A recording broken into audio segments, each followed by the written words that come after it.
Good morning, Rabbi Sai. We're on DAF Kuf Chaf Aleph Amud Aleph, and we're continuing along our discussion of putting out fires on Shabbos, and that's this Mishnah Nachri. Now we're talking about a non-Jew. You got the fire department. You know, there's a Shomer Shabbos a Jew in the fire department here in Vaughan. Did you know that? No. A man or a woman? What does he do? A man or a woman? He doesn't put out fires on Shabbos. but is it a man or a woman? A man, yeah. He's a Sephardi guy. No, is it Jack Ben Behe? Yeah. Jack Ben Behe, he's my cousin. Oh, there you go. My wife. Yeah. He's not a helper, and that's No. Okay. He's married to Armando. Yes, right. There's also a lady who uses Shabbos. Really? That's right. Okay. Anyway, so you've got a non-Jewish fireman or fire person, and they come along, and they want to know if they can put out the fire. So the Mishnah says, "Ein omrim lo kabeh va'al techabeh." You say you're not allowed to say either put it out, but you're also not obligated to say don't put it out. He'll see for himself the situation, and he'll probably say to himself, "Hey, I can garner good favor from the Jew. He'll pay me or whatever he'll do." They didn't have fire departments back then of volunteers. You know, you had to pay someone to help you put out a fire. So the goy is probably thinking to himself, "I'll be able to benefit in some way from this," and then fine, so let him put it out. Because you're not obligated to make sure that a non-Jew observes Shabbos, does not do malacha. However, in other words, he's not one of the members of your household. That's the reason why you don't have. If he was a servant of yours, then you'd have to make sure. But he's not. He's a fellow from the outside. Okay. Aval, yeah. No. Oh, right. No. But here, there's a din that if someone is a servant in your household, you can't have him do malacha for you. But the point of the Mishnah is that since he's not a member of your household, if he wants to put it out, he can put it out. He's doing it for himself. He's not doing it for you. But if he was a member of your household, you would be obliged to tell him not to. Correct. You have that obligation not. Yes, right. A boyish butler can't buttle on Shabbos. Buttling is not a malacha, right? But to have a worker in your house do malacha for you is very problematic. So that's a whole different discussion. But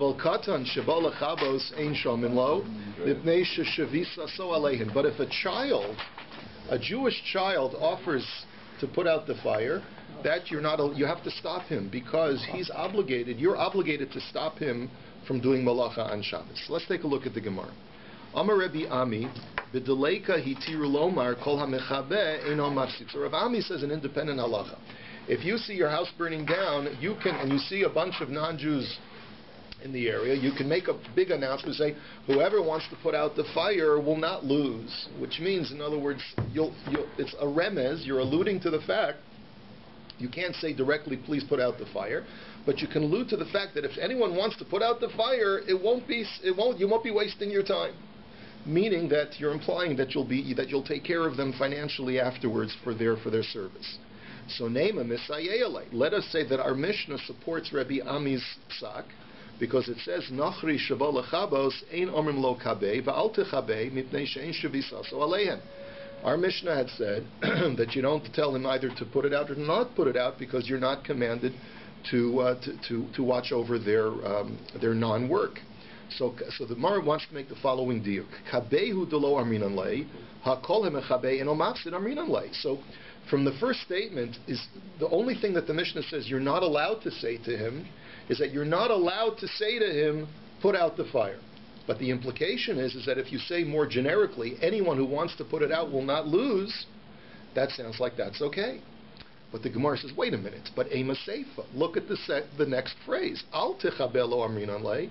It says that you're also not allowed to, you're not obligated to protest and say to him, don't put it out.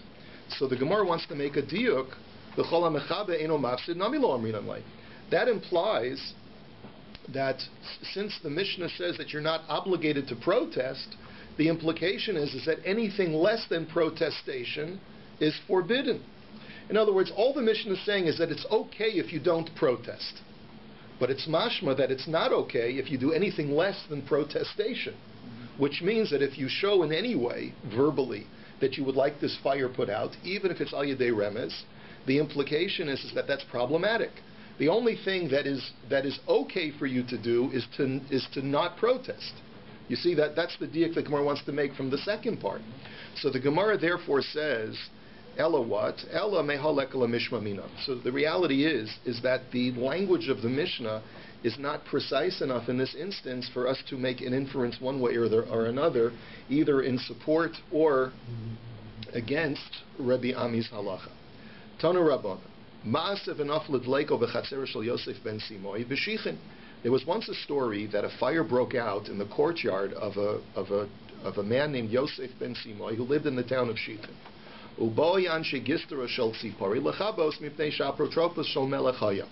And so the members of a certain group of ministers, or like soldiers of the king, that were from the city of Tzipori, were immediately dispatched, and they came to put out the fire. And the reason why they did that is because Yosef ben Simoi was the king's accountant, a nice Jewish boy. He was the accountant of the king, the treasurer, and he had clout, and the king didn't want his house to burn down. So v'lo hinichan mipnei kvod haShabbos. But Yosef ben Simoi was a pious Jew, and he said, "No, I'm sorry, you can't put out the fire because of Shabbos." And so he let his house. He was prepared to let his house burn down. However, v'nasel ones v'yordu geshamim v'kiv. But a miracle happened, and it immediately began to rain torrentially, and it put out the fire. La'erev shiger l'chol echad mehen shtei sloin u'la'afarchos sheben chamishim. So after Shabbos, Yosef ben Simoi did the menschlich thing, did the proper thing. He sent a gift of 2 sellers to each one of the firemen that had come to put out the fire, and to the captain he sent 50 sellers. And when the Chachamim heard about this whole story, they said that Yosef ben Simoi went over and above the requirement of the halacha. He didn't need to stop them from putting out the fire. Because we learned that if a non-Jew is prepared to put out the fire, you don't have to say anything. You're not allowed to say put it out, but you're also not obligated to protest. So there was no reason for Yosef ben Simoi to protest against them putting out the fire. Okay. But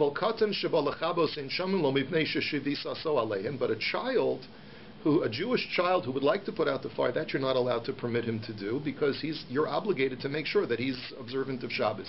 So for all those people who forgot to turn off the light before Shabbos and they want their 2-year-old, come on, little baby, come on, right? You'll see that that's actually usher. That's not permitted on Shabbos.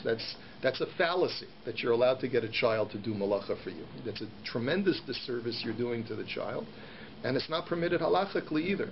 So anyway, the Gemara says, Shamas mina katan eichel nevelos based in mitzuvin alav lahafrisho.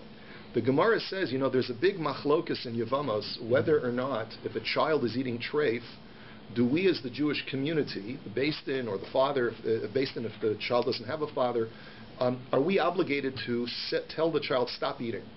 Or are we allowed to ignore the situation, and if the child continues eating, he can continue eating? Why? Because we're talking about a child who has not reached the age of chinuch, and there's no obligation to stop him from eating tarfus because, he's not obligated in mitzvahs yet. This is a big machlokas between Amoraim in Maseches Yevamos, and the Gemara says you may infer from this Mishnah that you are obligated to stop him. So isn't that a kasha on Rabbi Yochanan in Yevamos who says that you're not obligated to stop him? So Amar Rabbi Yochanan, no, he says, Bekatan ha'os ladas aviv.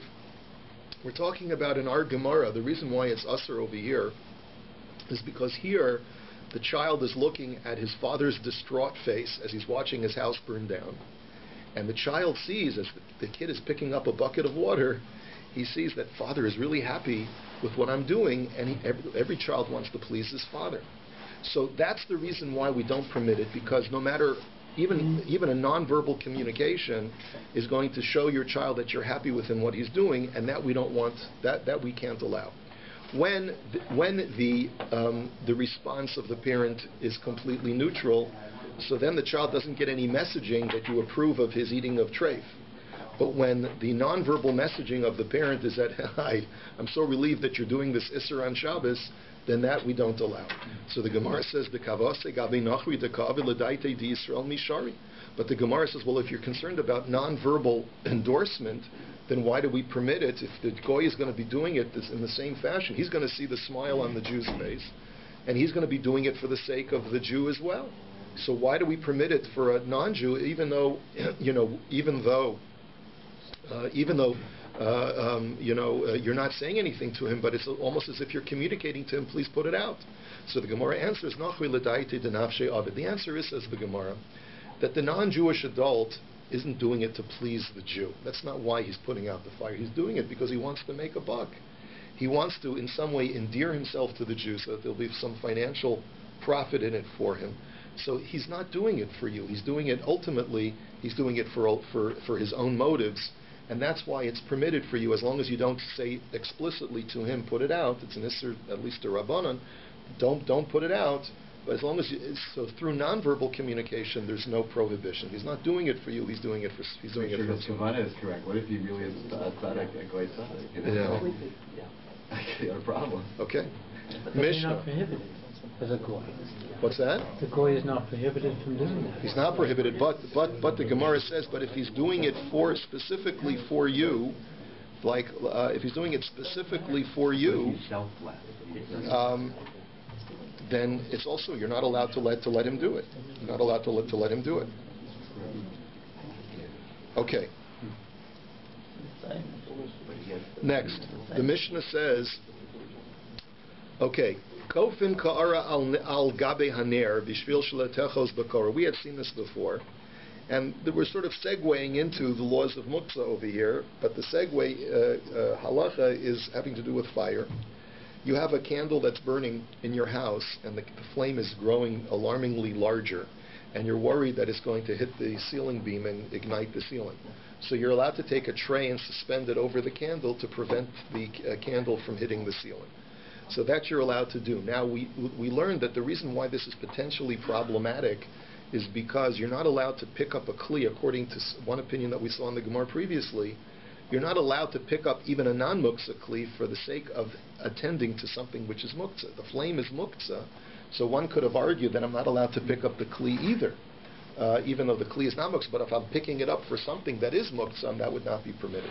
So over here we say that it's permitted. There is one opinion that we saw previously in the Gemara that said that in this situation, you were only permitted to pick up the kli if there's another compelling reason to pick up the kli, such as tzarech l'makoma, that you need the place where the kli is resting because it's resting on your table, you want to set the table, so then you're allowed to pick up the tray, and while the tray is in your hand, then you can suspend it over the candle to prevent it from hitting the ceiling.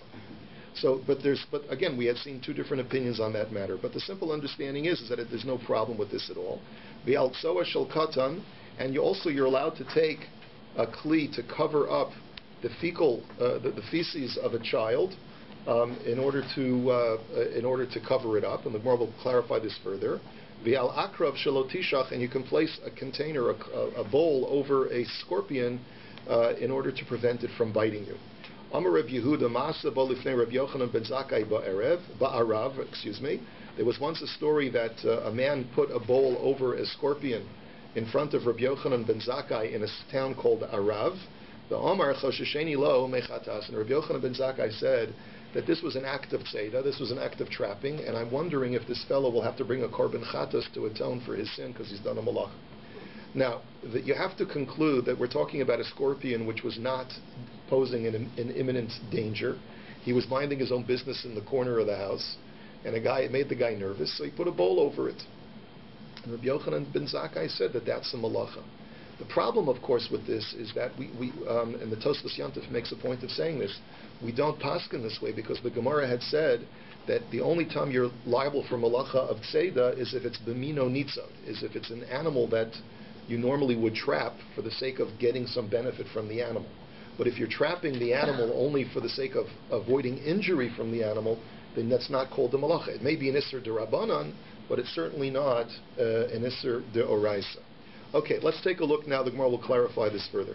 Rav Yehuda v'Rav Yirmiyah bar Abba v'Rav Chanan bar Rava iklo'u lebei abin de min nishkaya.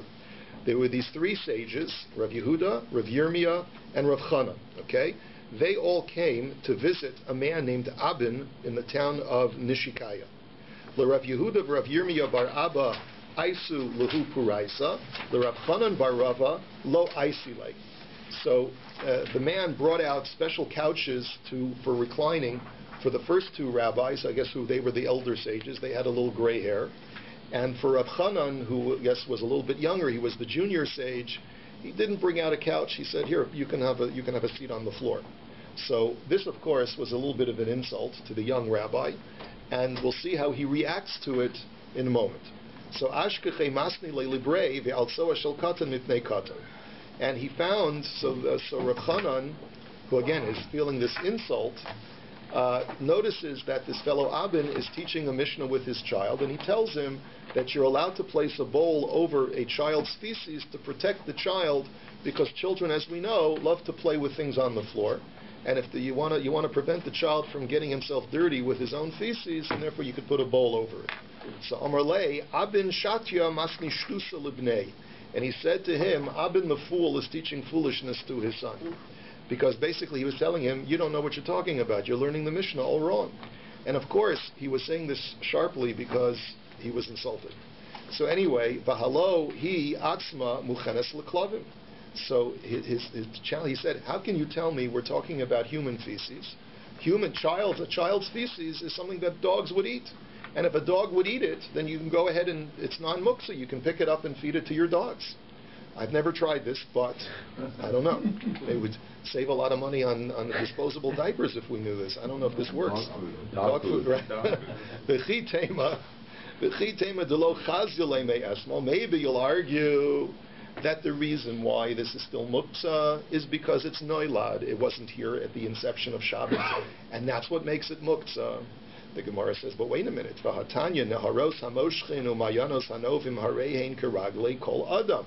The Gemara cites by example, there's this concept of inanimate objects being kona shavisa, acquiring their own place as far as their ability to be used by people who come from outside a tchum. So the issue over here, we won't get too much into, we'll learn more about it in Eruvin, is that if at the inception of Shabbos an object was at a particular place, then that's considered to be its permanent place in 2,000 amos in all directions from this object. And if you come from outside the tchum, using an Erev tchumin, you wouldn't be allowed to necessarily pick up or handle this object because you come from an opposing domain. So, however, the qualification of that halacha is that if you're dealing with river water, which is constantly running, then there's no such thing as river water being kona shvisa, acquiring a fixed domain at the inception of Shabbos, because it's anticipated that it's going to continue flowing. And therefore it's permitted for all people. There's no such thing as it being prohibited for one person or another person, because there's an anticipation that even though the river water is not here right now, it's miles upstream, but by the time I need it, it'll be down where I need it. So what the point of the Gemara is saying is that if you anticipate that something's going to come, then even if it wasn't here at the inception of Shabbos, it's non-muktzah. And the same argument should hold by a child's feces. You know. If you're a parent, you know. It's inevitable. It's coming, right? So therefore, it's not muktzah. So the Gemara then says, ve'ela heichi asnaye. So therefore, Abin, who I guess admits defeat, he says, okay, so how should I teach my child the Mishnah? So ema al soashal tarnagolim mipnei katan. Really, the explanation is that you're allowed to place a bowl over chicken feces, which is not edible for dogs, and therefore it's totally muktzah, that you're allowed to cover over on Shabbos to prevent a child from dirtying himself by playing with the chicken's feces. But the Gemara says, but wait a minute, but you should also still be allowed to remove the chicken stuff, because there's a halacha called graf shel rei, that if a person has a chamber pot on Shabbos that's full, he's allowed to empty it. The Chazal suspended the laws of muktzah in order to prevent you from being disgusted in your own home. They permitted you to carry a chamber pot outside and empty it out of kavod Shabbos. V'chitema graf shel rei agav mana in ihu gufei lo. And maybe you'll tell me that the only heter of graf shel rei that the Chachamim gave is to pick up the chamber pot, because there you're not in direct contact with the fecal matter, and that's the only time it's permitted. But over here, since it's direct feces on the ground, we wouldn't allow you to pick it up directly, and that's why you can only place a bowl over it. V'hahahu achbar the isparmeki the Rav Ashi the Amar Lahu nakotu bitsusise ve'afkuha. But that doesn't seem to be the halacha, because we know a story that once there was a mouse that was found in the spice pantry of Rav Ashi, and I guess it was a dead mouse. And he said, this is also like a graf shalrei. It's something that's disgusting that I can't live with in my house on Shabbos. And he gave permission for someone to lift up the mouse by its tail and to carry it outside. So you see, even direct contact with the rei, with that which is the thing that is gross, you're allowed to handle in order to dispose of it from your house. So therefore, you have to conclude. So that the question therefore is, why do you need to put a bowl over it? Why can't you just remove it? The Gemara answers, ba'ashba. Because we're talking about a case where it's not in your house. The feces is not in your house. It's outside your house. And the reason why, and therefore you don't have the heter of graf shalrei to move it, because it's in a garbage heap. And therefore you want to cover it to protect your child. So the Gemara says, the katan ba'ashba my boile. What is a child doing playing in a garbage heap? Remove the child. Yeah. In other words, the child doesn't belong there. Why would you need to put a bowl over it to protect your child from a garbage heap? Roll over the child. See that? Halavai. They don't make them that big. The Gemara says, b'chatzer. So the Gemara says, we're talking about a garbage heap that's not in your house, but it's in your yard. It's in your chatzer, in your courtyard, and as a result, since your child is playing there, you're going to want to cover it up. But the Gemara says, but wait a minute. Then we're back to the original question. But your courtyard is considered your immediate domain, and therefore anything that's unsightly, you can remove it directly.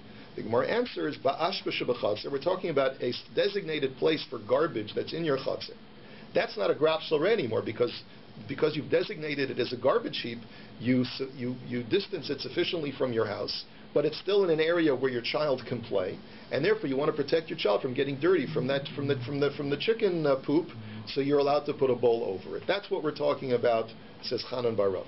Fine, let's go on. Next sugya was ba'al akrav shelo tishach.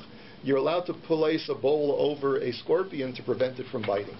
Amar Rabbi Yehoshua ben Levi kol hamazikin neherogin b'Shabbos.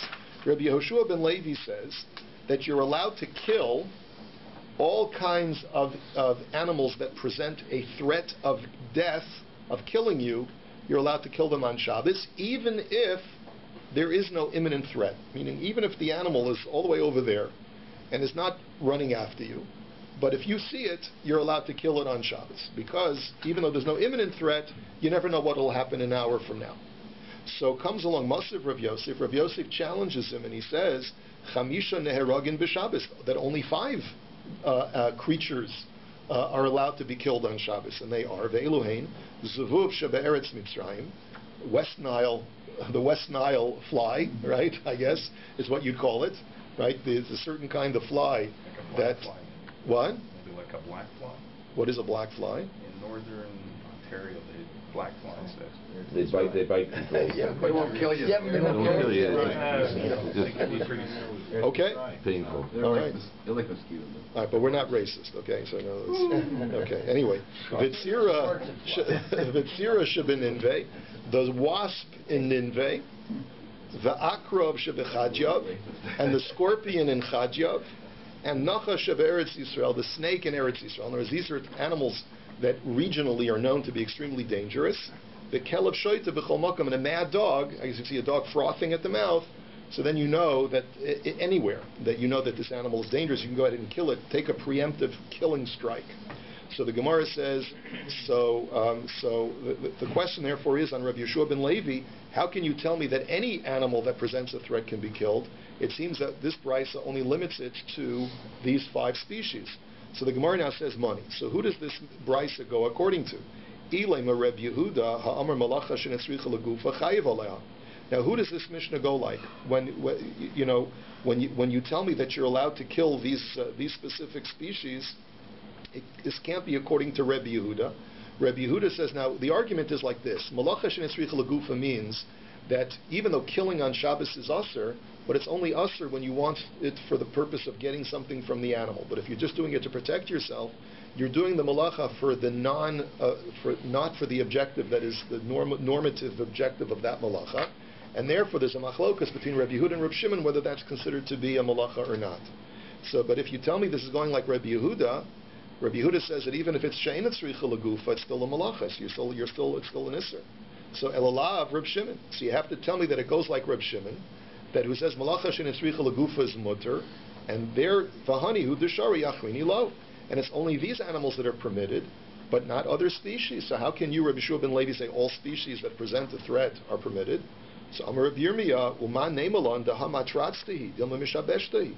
So Rabbi Yirmiyah just inserts himself and says, Rabbi Yosef, you're quoting us a brisa, but I can challenge you on the authority of this brisa. Normally, we only accept a brisa, since a brisa is not a Mishnah. It's an aberrant text. It means it's an aberrant version of a text. There were certain brisas that were not authoritative because they had not been verified by Rabbi Chia and Rabbi Oshia as being part of a formal codex of brisas. How do you know that this brisa was vetted and is authoritative enough for us to rely upon it? Maybe it's not correct. So Amar Rav Yosef, Ana masnina la, v'osivna la, v'ana matritzna la. So Rav Yosef says, you don't have to come on to that kind of argument. Don't challenge the authority or the veracity of this brisa. Look, I'm the one who quoted the brisa to you, and I'm not going to present it, and I challenged Rabbi Yeshua ben Levi based on this brisa, but I have an answer also. Because Baratzu Acharav Divrei Hakol. That what are we talking about? What Rabbi Yeshua ben Levi was saying is that when an animal is pursuing you, that's when Rabbi Yeshua ben Levi says that you're allowed to kill it.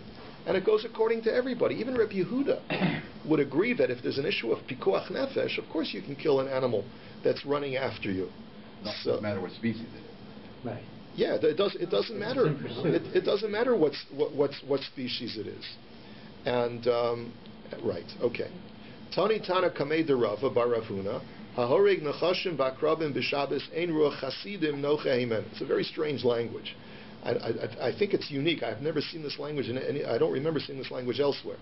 That a brisa was taught before Rava Barafuna that says that if a person kills snakes and scorpions on Shabbos, the spirit of Chasidim, of the pious, is not happy with him. They're unhappy with him because they feel that he's doing something wrong, and the reason is because maybe they're not posing a threat.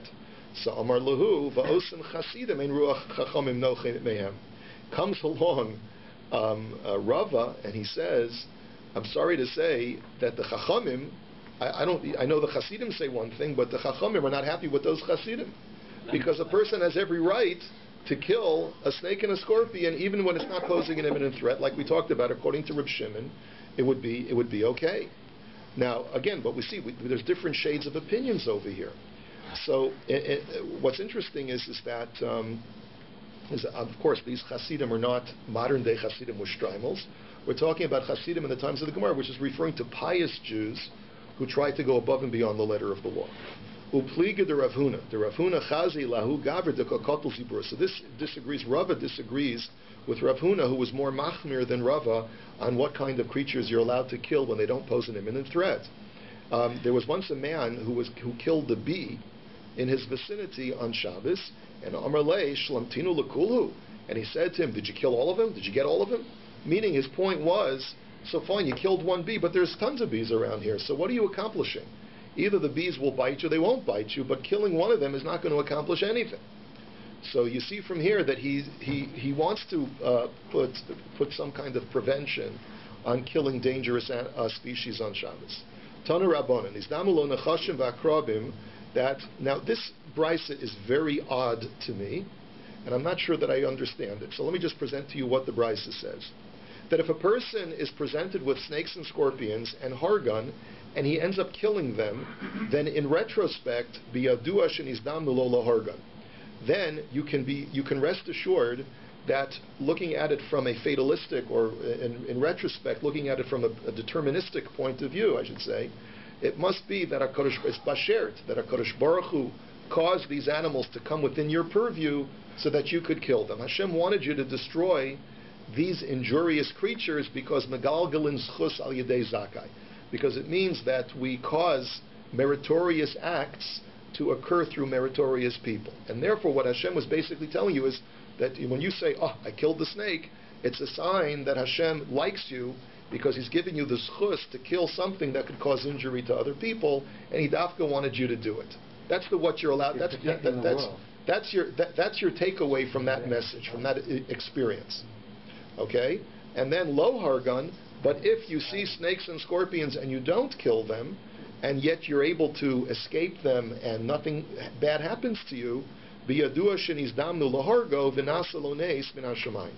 Then the takeaway message in retrospect that you take from that experience is that Hashem allowed snakes and scorpions to come within your purview, and the reason that they didn't injure you is because Hashem likes you enough to save you with a miracle.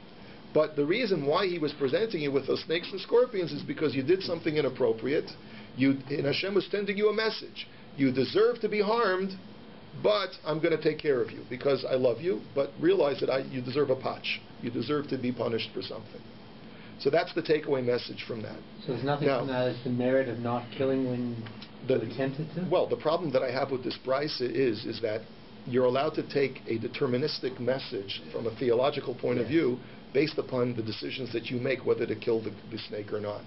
So I have a little bit of a problem with it. I almost was tempted to say that the deeper explanation of this brisa is that if you dream about these things in a dream one night, and maybe there's a way to think about it from a sense of like if you're getting a divine message in a dream, maybe that's what the brisa is referring to. And then you're supposed to get a takeaway of, like, in my dream I killed the snake. That means that I'm a valorous person, that a God is sending me a message that He wants me to vanquish all the demons of the world.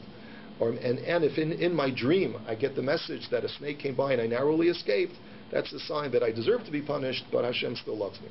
I'm not sure whether that's the correct interpretation, but I'm just suggesting it as a possibility. Sounds like Yoseph. Yeah, that's what I'm saying. In other words, it could be talking about a dream. It's better because otherwise you can justify any action you do. Yeah, and say that's right. Hashem Right. said that. Yes. Okay. Amar Ula. So, Sarachian Yoter. Amar Ula Vitema Rabba Bar Barchana Amar Rabbi Yechanan Bini Shayfinbo. But the only time that you're supposed to get the takeaway message that these things were sent to punish you is if the snake hisses at you while it's in your vicinity, because that's a sign that it was sent in order to harm you. Amar Rav Abba Bar Kahana Pam Echas Nafal Echad Bebeis HaMedrash. One time, a snake fell into the basement, probably from the roof. A snake fell into the basement. I've met a lot of snakes in the basement, but that's another story. Not the reptilian. Once in there you fell right through. Really, a snake? Yeah. In the basement. Oy vey. Where? The Ahmad Nivasi Echad, and a certain Jew from the town of Niva found it, V'hargo, and he killed it. So Amar Rebbe Pagabo Kayotsebo. So Rebbe said, this guy, this Jew, has attacked something very much like him. So now the question is, was that an insult or was it a compliment? So Iboyilu Pagabo Kayotsebo, the Shapir of it, did he do the right thing? Meaning that one way of interpreting it is that this snake was out to get him, so he got the snake before the snake got him, which was like a nice. He was saying, good, he did the right thing, right? He did the right thing. In other words, better kill it before it kills you. So like, better to be a killer than to be the victim was what Rebbe was saying. Olo, or maybe he was saying to him, you're a snake because you inappropriately killed the snake. So Toshma de Rabbi Abba Berei de Rabbi Chia bar Abba Reb Zera Havu Yaspi Akilo de Rabbi Yanai. So listen to the following story to try and get some clarity. These rabbis were once sitting on the patio of Rabbi Yanai. Nafak Milsa mi Benayon, they were in the middle of their discussion, and Bo Minei me Rabbi Yanai Mahu Larog Nechashim V'Akrabim b'Shabbos. And they asked him, are you allowed to kill snakes and scorpions on Shabbos? Amar Lahu Sira ani Horing Nachash V'Akrab Lo Kol Shekeh. So the Gemara says that he said, so Rabbi Yanai said back to them, he says, look, I kill wasps on Shabbos, so surely you're allowed to kill snakes and scorpions. The Gemara wants to prove from there that, sure, it would be perfectly fine to kill a snake. So, Dilma Lafi Tumo. But the Gemara says no. Maybe when Rabbi Yanai was saying that it's perfectly fine to kill a snake is only if you're walking on the street and it's not your direct intention to go out of your way to kill the snake, but maybe you're only allowed to kill a snake if it's in your path, that all we're saying is that you're not required to walk out of your way to avoid killing the snake. You can walk right on it, and if you kill it, you kill it. The Omer of Yehuda, Rok Dorsa Lefi Tumo. And we have a similar example where Rav Yehuda paskins that if a person finds a big wad of saliva on the ground, you're allowed to step in it on Shabbos, even if in the process you'll be smoothing over the ground and filling up a hole in your house. There's nothing wrong with it because you're not going out of your way to step on it. It happens to be in the path of where you're walking anyway, so you don't have to avoid it.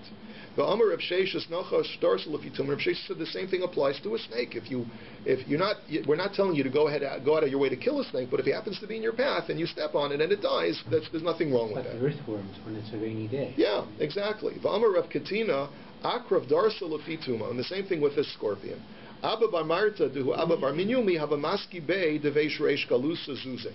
There was once a case where this sage named Abba bar Marta, he owed money to the Reish Galusa. The Reish Galusa was a Jewish organization in Bavel, but they were close to the king. They were in charge of keeping the Jews in control. So there were certain things about them they were a governmental body. So they had dual allegiances. They were, on the one hand, they had to report back to the government. On the other hand, they were Jewish. So there were sometimes things that they did that were questionable, and sometimes they showed deference to the rabbis. So Ayasuhu Kamitzarale. So the Reish Galusa sent his strong men. They arrested Abba bar Minyumi, and they started to they sent Guido after him and roughed him up a little bit, right? So Hava Shadi Roka Amar Lahu Reish Galusa Aisumana Schifu Iluya. So there was a big wad of saliva on the floor, and the Reish Galusa says, "Bring a bowl. That's disgusting. Put a bowl over that," because the Reish Galusa was Shomer Shabbos, right? So Guido was a Shomer Shabbos strong arm. So Amar Lahu lo tzrichtu hachi Amar Rav Yehuda rok dorsal lefituma. So as they're grabbing him and they're boom boom, and he says, "Oh wait, you don't have to put a bowl over it. You're allowed to step on it if it happens to be in the course of walking over it. It's okay. You can step on it." So here he's paskening a shiloh while they're beating him up. So the Gemara says, "So Amar Lahu tzurvim mirabbanan shavkus." The Reish Galusa says, "Leave him alone. He's a Talmud Chacham, and if he's a Talmud Chacham, we shouldn't be treating him roughly. All right, he's one of the boys, right? And therefore they right. So they let him alone.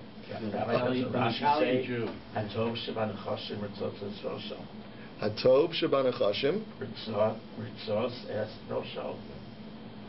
Smash his head in. Smash his head in. Yes. Right, so the question is that to be taken literally, and can you do that on Shabbos also? That's really, but you're right, that there is Tov Shaban Achashim, right? But that's a metaphor. In other words, if you know a guy's snake, don't. So that's back to the Egyptians. Yeah. Okay.